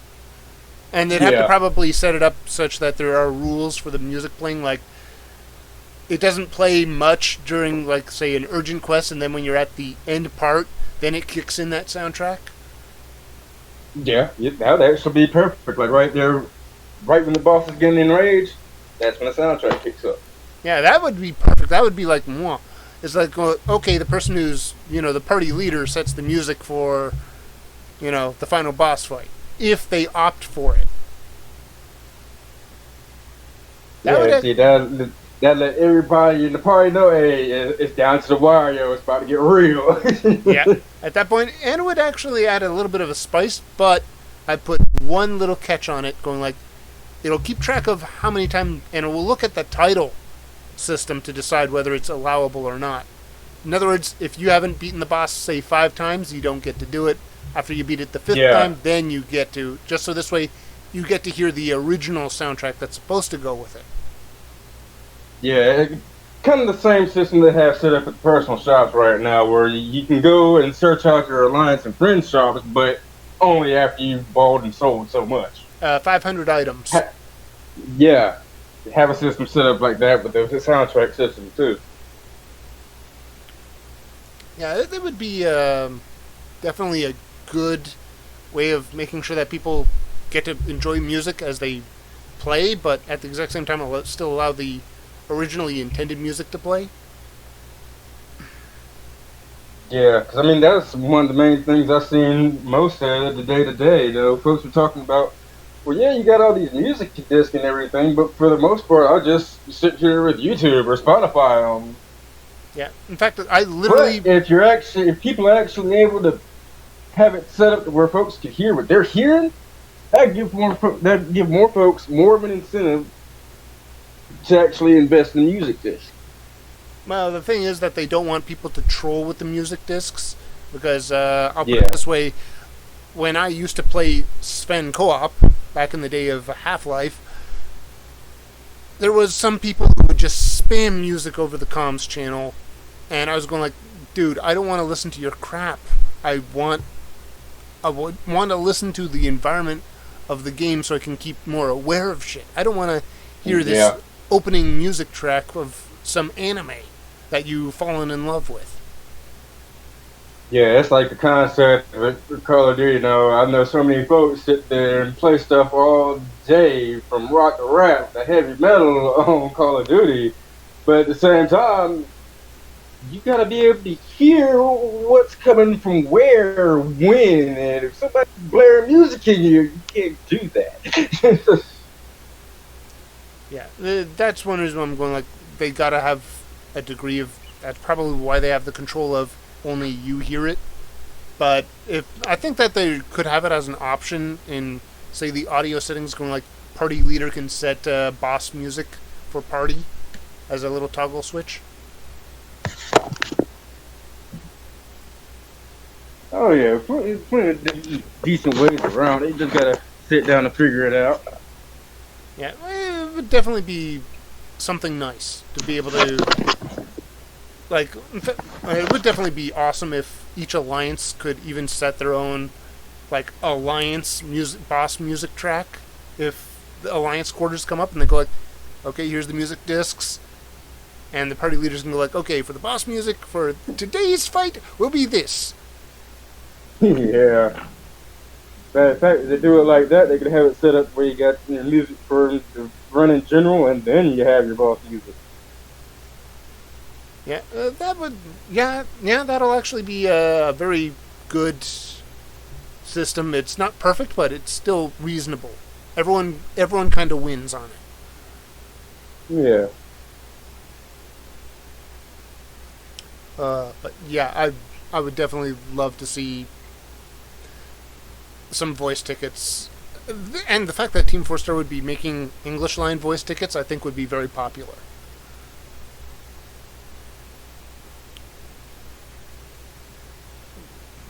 Yeah. Plus, I think they do it just more so along the lines of get some recognition too. Yeah. Well, music, voice tickets, it's adding to the audio side of our play experience. Yeah. So, yeah, it would definitely be a little bit of a game changer. It probably won't be the collab that is, oh, fancy new outfits, fancy new this. No, it's simple audio stuff, which should be easily processed and done because you aren't working with 3D models, you aren't working with textures, you're just working with sound files and code. That's it. Yeah. That's why I could see that being more so along the lines of one of the last things they really worry about, because it's one of those quick fix kind of things now. Like I said, there's not a whole lot of work into it or nothing like that. All you gotta do is basically find a sound clip or a music clip and throw it in there.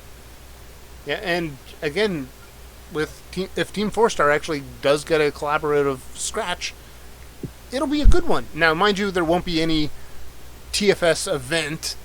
It'll just be a TFS scratch.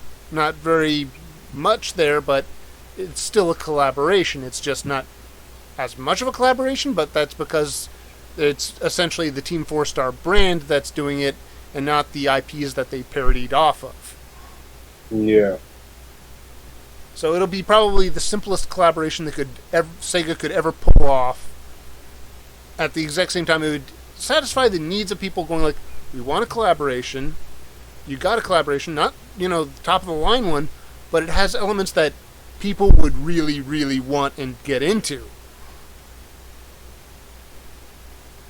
Like, I can imagine you wanting to, definitely rock your Alucard, saying all his voice lines as, he attacks or does the photon art, and I hear it in the party chat. From the auto chat. Oh, wait. My favorite from the bridge. You done goofed. Oh, you done goofed. Yeah, I can imagine that being very popular. People will set up, that extra one-liner space in the voice ticket for, the photon blasts or attacks. Oh yeah, I was just about to say, if nothing else, I have to go perfectly for a photon blast right there. You done goofed. Boom. But yeah, that would, and not to mention, I could start imagining some people would then be doing their own skits, probably with some of these one-liners, if they got creative enough with it. Oh yeah, that's like me and DarkRidaz know, like, you've seen us talking about how we have our own original storylines cooked up and everything. Yeah. You could actually use those one-liners to create your own storylines within the game. Not completely. It's because these one-liners are audio-based and they're pretty set, and there's only going to be like 10 one-liners per character ticket. You can't really do much. Yeah.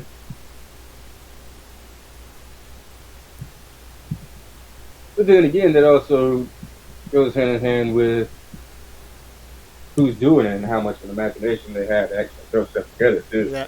Well, mind you, if they're good enough at it, they might be able to recreate possibly a scene within PSO2 NGS using those one-line tickets, or some of those one-lines. Like, if they manage to get, let's see, definitely they'll have Alucard. They'll probably definitely have Cirrus. Maybe they'll have Luke Valentine, and they try and recreate that scene, in episode 2 of where Luke is decimating the Helsing organization, and they have Walter there. I was gonna say another one would be perfect. That would be the Team 4-Star series where they're inside the hospital, and Alucard's like, "Oh, please, God, you gotta get in here." Every time you shoot one, there's like. That's episode Every time 2. you shoot one on the head, it just that's episode 2 or 1. Like, House of 1,000 Corpses only like 100 times better. Yeah, it would be awesome for them to get Team 4-Star involved on getting NGS something that has been lacking pretty much from the beginning, and that is voice tickets.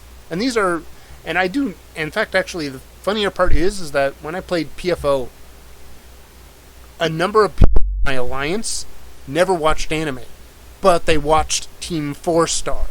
They watched the abridged series of Team 4-Star. They never watched anime. They just watched Team 4-Star, and they went like, that's the only thing of anime I watch because it's just so darn hilarious. You have no idea how many people I turned on to anime just because I sat them down and had them watch a Team 4-Star run. It's a bridge, Hellsing Bridge, Log Horizon get good. Those simple one-liners, folks turned on anime just like that. Yeah, if I recall, the Log Horizon you referenced was from Fat Dog Studios. Yes, it was. Now, mind you, I would love to see the Goblin Slayer collaboration, especially if they could get the abridged Brains voice actors for their Goblin Slayer abridged tickets. Yeah. Because, oh, frick, I was killing myself laughing at how well they executed that one. Goblins!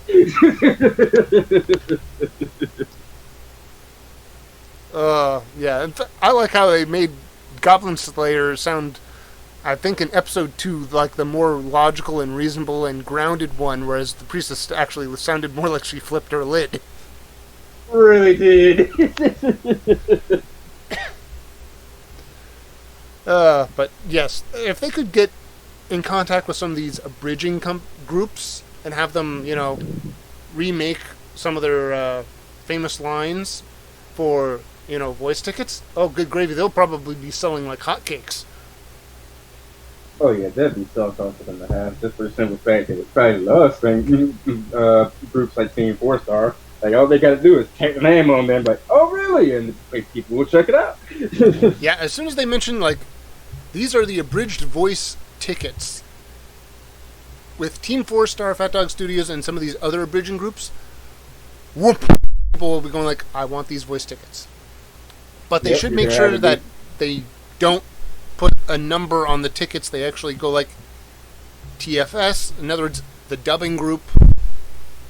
At least a minor hint at the series and who the voice is theoretically referring to. So this way it's like going like, okay, I know and have an idea of who this voice is from. Because I didn't like that voice tickets this way that they did the voice tickets for the Japanese release. I was going like, they just have numbers. I can't tell which. And yeah, I was going like, and they're also Japanese, so sorry. I'll skip it. Whereas if it's, Team 4 Star dub and it's humorous and, at least we can get an idea of going like, okay, it's this group, theoretically this series by this guy, so it must be around this character. Oh, there we go. Yep, I was just about to say, I know so many folks have been looking for new voice tickets for so long, but when they did the whole voice ticket drop, ain't nobody know what it was, because it was all in Japanese, so I was like, yeah, I'll just wait. Yeah, like, they had a Shiva, Kuna, and Matoi voice ticket that was labeled out. It's going like, why didn't you just grab the English dubbed lines as well? Why did you just stick with the Japanese?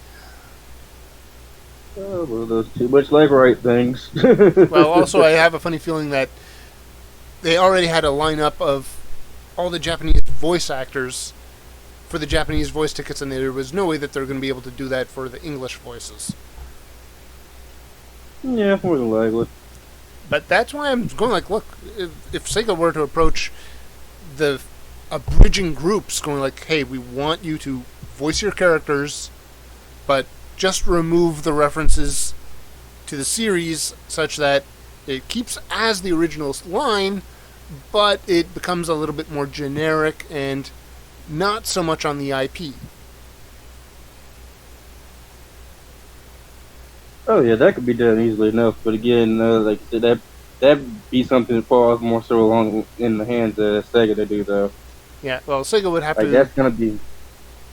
Well, Sega would have to be the one that gives the rubber stamp with, the dubbing groups coming up going like, okay, how can we best substitute this line while keeping its integrity and voicing it properly?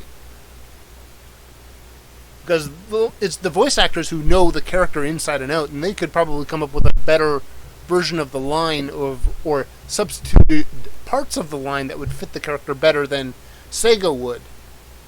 Yeah.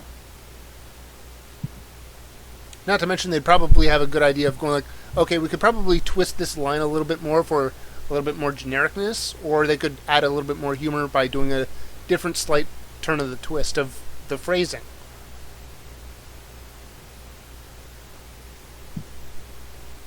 So yeah, I really think that for the first collaboration that people probably are clamoring for, this is probably the best idea. Is them approaching the dubbing or the abridging groups and going like, we need voice tickets that we're going to do for a collab, and it'd be an easy one. It won't be super great as people would want, like with quests, outfits, and weapon camos. It would be more, oh, here's a voice ticket scratch. Not much there, but it would still be very popular. Yeah, in terms of that, you gotta look at it, you gotta crawl before you can walk kind of thing. Before it can be grand, it has to be good. Yeah, and the fact that we already know Team 4 Star and some of these abridging groups do some really primo voiceover work, it should not be too damn hard. At all. Yeah, it should be literally the easiest collaboration Sega has ever worked on if they decide to opt for this one. Like, literally, it's got to be the easiest one. There's no modeling, no texture work, no special event code to be written. It's just a scratch that gets made. Yeah. And the thing is, this scratch could probably be returned, say, every 5 years. It would probably be not so much a hassle to have it returned, say, once in a blue moon. Oh yeah, easily enough. And I think a lot of new players would enjoy that. The fact that this is a ticket that's a collab and it can return, once every 5 years. So it's like going like, hey, yeah, you missed it out. Wait 5 years, it'll come back. And if you stick it out long enough, you get the voices.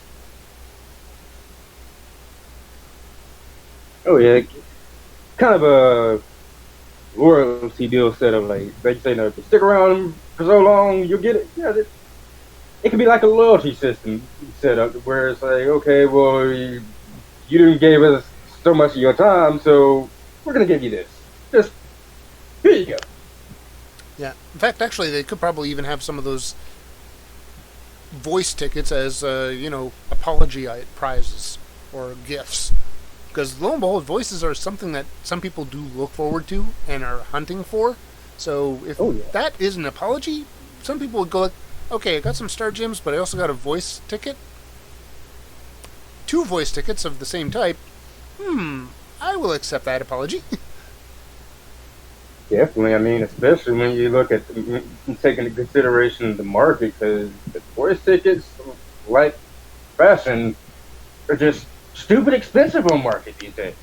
Yeah, and to top it off, no one really pulled for them because no one understood what they were saying. Yeah.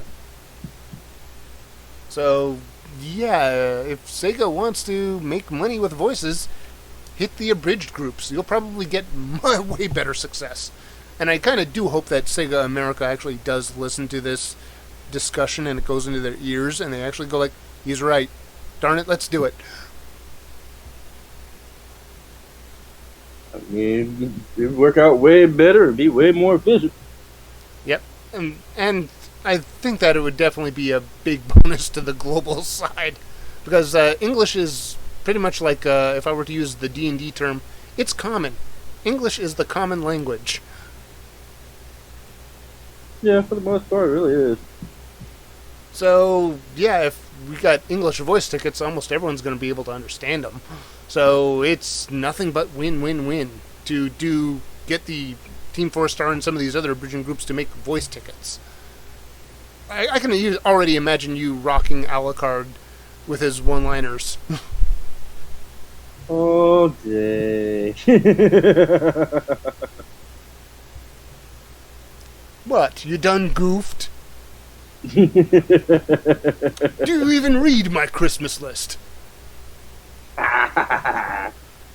Oh, yeah, that... Oh... That just brought up another aspect, for the market. You know how they got the ARCS IDs? Oh, yeah.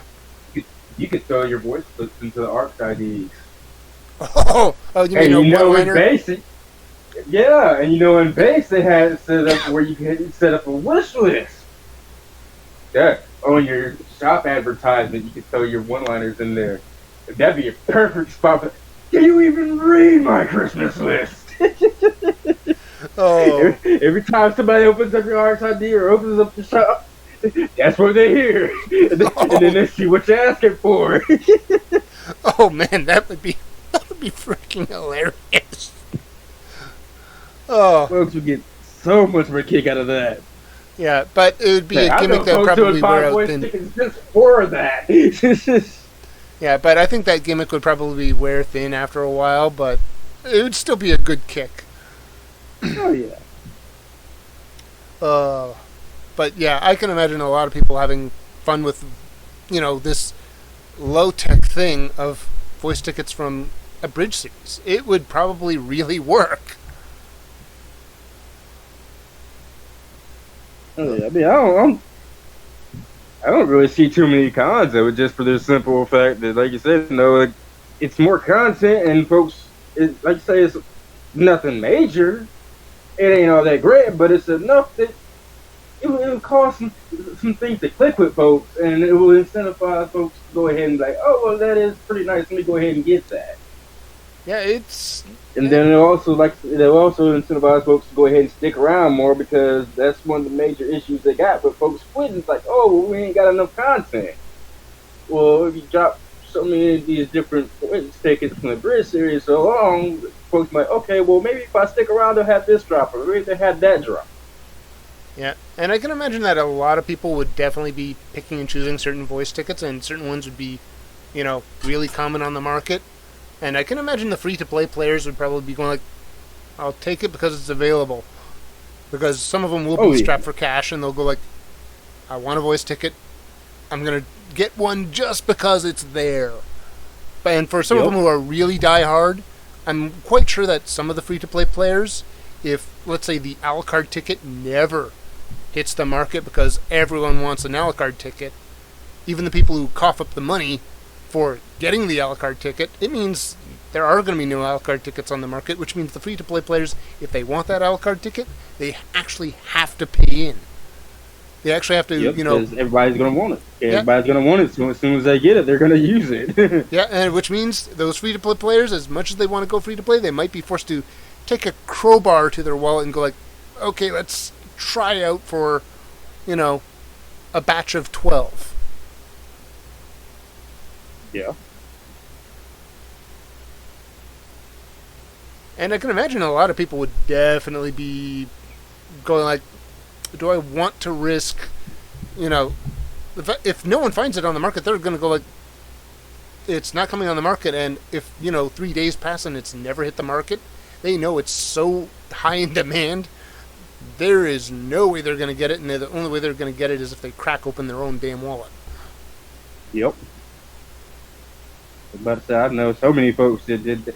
I know at least a good 6 to 12 folks that paid that little $100 just to get that when they had the Sonic collab. They paid that $100 just to get that Sonic emote where you turn into the Sonic ball and actually roll around. They actually came out of pocket for that.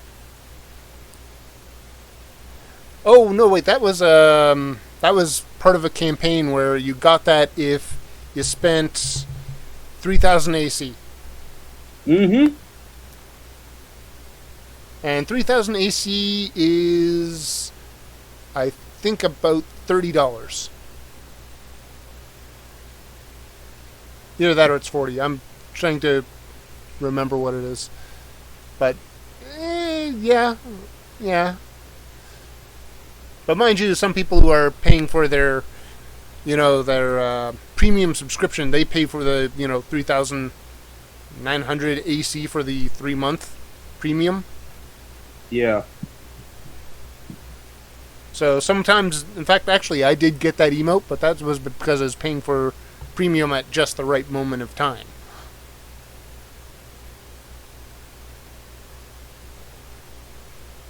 Yeah, going back to the issue, the whole collaboration thing in general. Though, like if you weren't there that specific time, you just wasn't kidding it. Yeah, I can imagine a lot of people, certain voice tickets, if they do this, a bridge voice collab, I can imagine certain voices would be so high in demand that they probably would never hit the market. And even if they did, they'd probably would be selling for about 100 million. Oh yeah, easy. And especially in terms of the Hellsing ones. Yeah. I can easily imagine that it would probably make some of the whales very poor very fast. Hey, on the plus side, it balanced out the game's economy again. Well, not completely. The fact that we have the 10% tax does mean, if they did sell it for, 100 mil, 10 mil does get sunk out in terms of taxes. Yeah, that's true. Whereas that other guy just got 90 mil to spend as he pleases.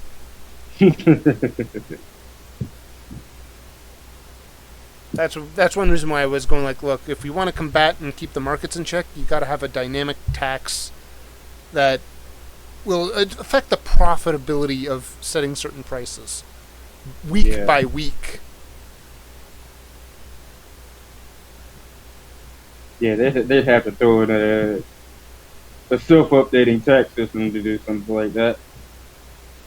Yeah, well, it does mean that those people who like playing the NGS markets for a profit, oh, they would not be liking this because they means they'd always have to calculate out each week about where 50% tax is to get maximum profit. Yep, and see, that's why I say it help balance out the economy more too. Because if they have to do that, they won't. They got to put in that much effort. They won't be trying to overprice things so much, so to speak. Yeah, that's one reason. In fact, yeah, I have a video on how Sega could be countering all the inflation in NGS and also at the exact same time make sure that the money is moving around. Now, unfortunately, the first part is bumping up the price of items that based on their rarity, such that, you know, because right now we have Prim swords that at the same price as that of, you know, Synchrium weapons. What? Isn't rarity supposed to be determining something else here? Why is, you know, a Prim sword the same price as a Synchrium? Yeah. Shouldn't they, you know, it's harder to get these Synchriums than it is to Prim sword, so couldn't we, you know, just, you know, have a little bit of an artificial inflation there? Just so this way more money moves around? That is kind of kind of one of the things that's thrown me off about the market. You know, like for instance, say you got a Griga versus say I don't know Relic? Catalyst.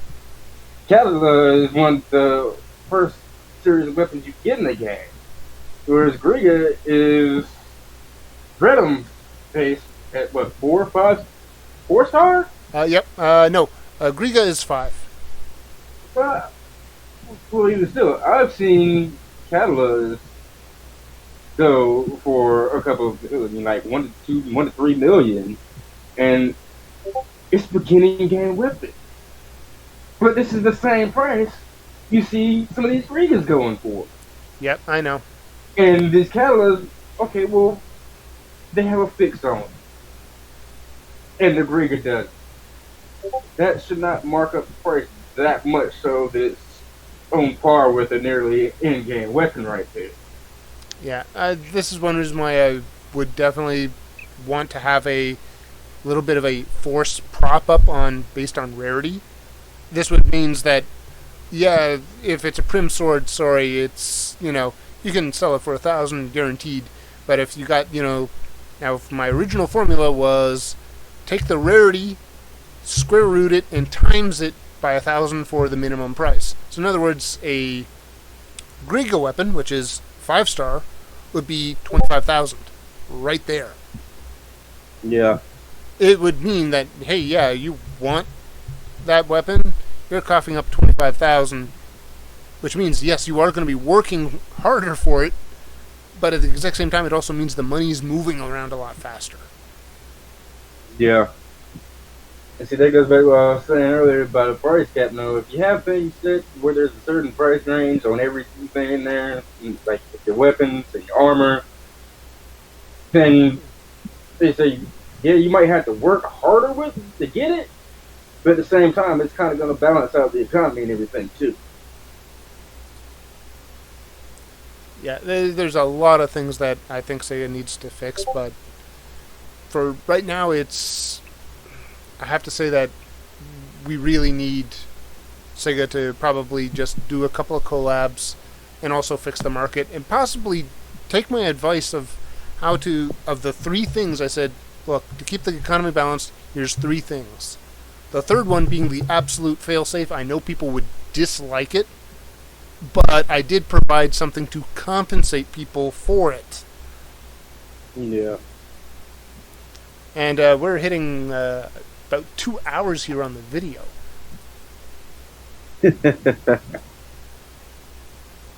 So, yeah, I think we're going to have to wrap this up. It's getting late here. But, well, I mean, we have given plenty of information and ideas in general, so, I mean, they can't come up with anything based off what we've given in this alone. there might be a little bit of problem. Well, it's like, look, Sega, we're giving you free information of what the people want. And if you choose to ignore us, well, then you're pretty much, well, I'm not going to say the word. For real, because I mean, real talk. I mean, these are ideas that people could be taking and doing to learn how to do coding and make their own game. Get paid of these ideas, and we're just handing them to them. Well, the thing is that I kind of do a little bit of game design stuff as a hobby, so I kind of know how to balance stuff out and actually make it work. And if I actually ever had to if I actually got paid enough, like if I got enough money, I would do a lot of things. In fact, actually, one of the things that I would actually be doing is I'd be making the open RPG system, which would essentially be an entire RPG framework, very customizable, modular, kind of like the Source engine in terms of modularity, but it would be a complete framework that you could build almost any RPG out of very easily, because it would have presets going like, okay, this is one setting. It'd be like a state machine design, such that you could go like, oh, I want these parameters done, and the engine will set itself up. Yeah. And I would make the license agreement going like, look, the license for the engine is free. However, the one catch is, if you are going free, you have to cough up your models and assets as part of the pool. The common pool that everyone has access to. You pay the license fee, you can keep your stuff locked up. Yeah, and that'd be fair. But the catch is that any classes you have for code, that gets ported into the pool. It's just that it becomes locked to your game. So this way, if someone takes one character and moves it from one game to the other, it's not so bad. Yeah. Kind of like an SAO setup. That could work out. And I'd probably try and do a better job than what Facebook did with Metaverse. Because apparently Metaverse forgot to put the fail-safes on in the beginning. And let's just say there was a couple of incidents that were very bad. Yeah. As I said, I like keeping tabs on technology and cybersecurity, so I know when stuff goes downhill. And yeah, I'm also hoping that what I think is going to probably happen sooner or later doesn't come to pass, but I'm willing to bet it probably will. WannaCry Outbreak version 2.0, and it'll be worse. That'll be my biggest fear. Because how would you like to have no Windows machines online for about a week?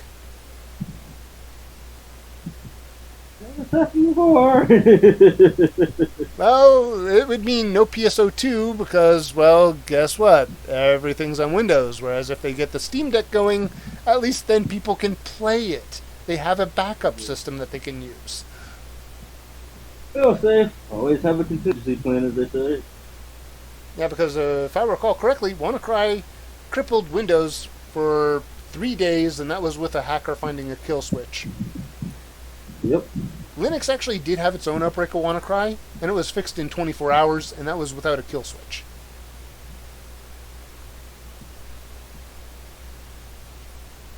So, yeah, if you want security and stability and virus immunity, you go Linux, not Windows. In fact, literally, I'd almost say that Microsoft is perhaps the biggest Unicron and pirate that probably exists in business. No, really, they pretty much are a Unicron. They've been Unicroning since the 1980s. Yeah. I always have the folks out there that want to try to monopolize stuff. Like, if you actually want some evidence of how long Microsoft's been Unicroning, look up Nostalgia Nerd's video on the Halloween documents. Oh, God. Oh, it highlights Microsoft's fears and terror that they had over about Linux, and the fact that they could never ever claim it or kill it. Yep. But yeah, that was one of the biggest things about Linux when it first started coming into degrees, and it, Windows with that shit, Microsoft with that shit about it. Like, what are we gonna do when this comes out, yo? Like, if they do this, there's gonna be so much they can do. There's gonna be nothing we can really do to stop them. Nope. Linux is a Lutheran Hydra because of its open source nature. You can buy out the company and squash it, but because it's open source, it means someone can make new branches. Yep. Because I'll put it this way: Red Hat and IBM learned that lesson, I believe, within this past year, where they squished out CentOS, which people were using as a substitute for Red Hat. 2 new versions of CentOS came into existence, and the backlash from the Linux community against Red Hat and IBM was fierce. You don't screw with the Linux community. You don't. Because the Linux community, if you screw around with them, the backlash will be strong and harsh. Fearsome with a swiftness. Yeah, well, tell that to Huawei when they tried to introduce a backdoor into the Linux kernel and got caught. No, they actually got caught in May of 2022. A Huawei employee submitted a hardening patch to the Linux kernel. The guys reviewed it and went like, this isn't a hardening patch, this is a backdoor. Quickly made a news announcement about it, and within 3 hours, Huawei quickly made an announcement saying, "Oh no, it's just an employee doing it all on his own." Bullcrap. He was actually found out to be the chief cybersecurity officer of Huawei, reporting probably directly to the CEOs, who report directly to the CCP. You done goofed. Yeah.